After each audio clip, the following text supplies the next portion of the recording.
kutererera vachiti uvumi wedu hauperi.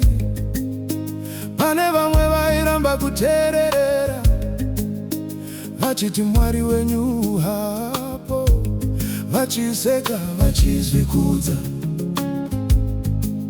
vachiti nguva chiripo, vasingazivi kuti rimwe zuva mukova unogona kuvharwa. Nhasi vadya sadza rekupedzisira.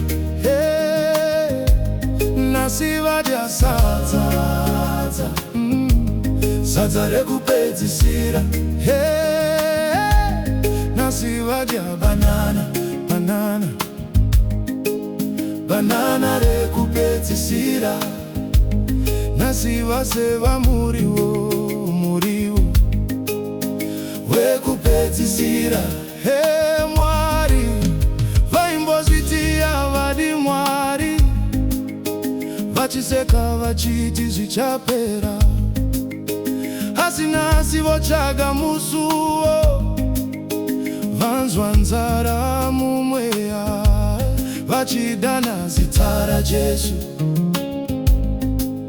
Maziso avo azaruka, vachiona kuti mufaro wenyika waingova wechinguvana. Nhasi vadya sadza rekupedzisira. Nhasi vadya sadza rekupedzisira.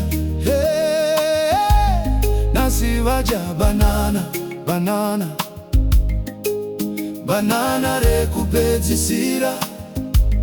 Nhasi vaseva muriwo wekupedzisira. Mwari pindirai.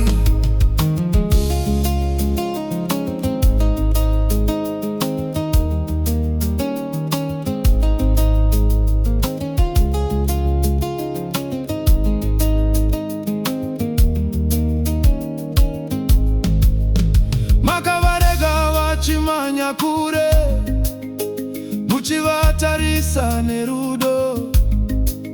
Maoko enyu akaramba kazaruka, muchivamirira zuva nezuva pakupera. Vakazozvionera vega kuti mufaro wenyika waingova wechinguvana.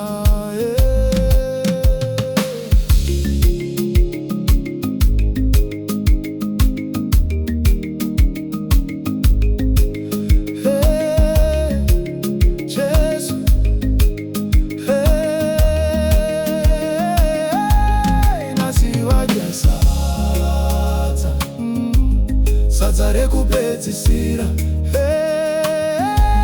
Nhasi vadya sadza rekupedzisira. Nhasi vadya banana rekupedzisira.